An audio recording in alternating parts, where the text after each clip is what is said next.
Harpers Ferry, West Virginia, Blue Ridge Mountains, Shenandoah River, and my old friend the Potomac, too. I'm a DC area native, but I fell in love with this town and bought a home here. So much natural beauty, so much outdoor adventure, so much history, so much controversy. Good evening, West Virginia! Let's make some noise so Rockwool can continue to hear us! This county, Jefferson County, is now also home to Rockwool. And this one plant is able to pollute the water, to pollute the air, to put children's lives, students' lives in danger. Rockwool, a Danish corporation directly across the street from a Title I elementary school. This is what's wrong with America and the world. Do you know Rockwool? Rockwool. Yes. Have you heard of that? It sounds like a band. Rockwool is a Danish company that makes stone wool insulation. They have all kinds of environmental cred. And it's insulation out of rocks and other materials. So they melt them at very high temperatures. It uses a lot of energy and it creates a lot of pollution. So. Well, since I have COPD and I was diagnosed with COPD, my doctor said I should move, that I shouldn't be around that smoke. When we first started coming out to this county, it was apple orchards. The idea that it would go from agriculture to, heavy industry is just mind-blowing. And I don't think the products that Rockwool makes are very sustainable. Are you talking about how it's produced, the energy it uses, or the pollution it creates in the production? Both. Both.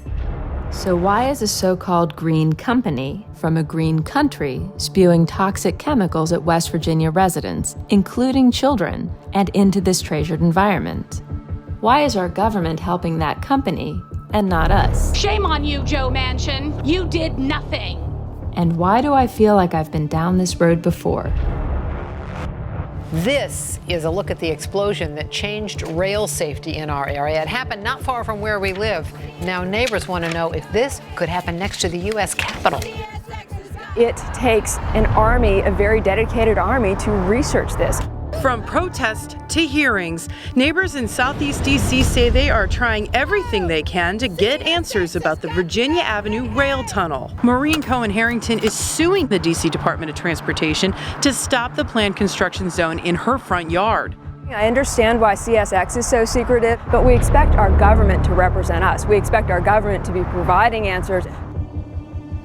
I was surprised to see Rockwool use many of the same tactics as CSX. And now, Rockwool is trying to use those again, this time in France. Rockwool said, I fight with Rockwool because I'm a NIMBY. And NIMBY, so that is an expression even in French. Not in my backyard. Onions. Look, onions, look at these. Fresh onions. Rockwool will be where? There will right be there. Well, the smoke will come right over this way, right? Yes. So now Rockwool says it's environmental. They say they're a green company. That it's not. No, it's greenwashing. It's almost like these big corporations have the same playbook. This clashes between big, powerful corporations and the normal people. It's a story that we hear over and over again. What we have seen is processes that are supposed to protect people being stripped away. You go through the motions of the democracy, but it has no impact. Democracy washing. It's a kind of colonialism when you export your environmental waste to poor people. It's impossible to stay here without quality of life. So how are you going to stop them?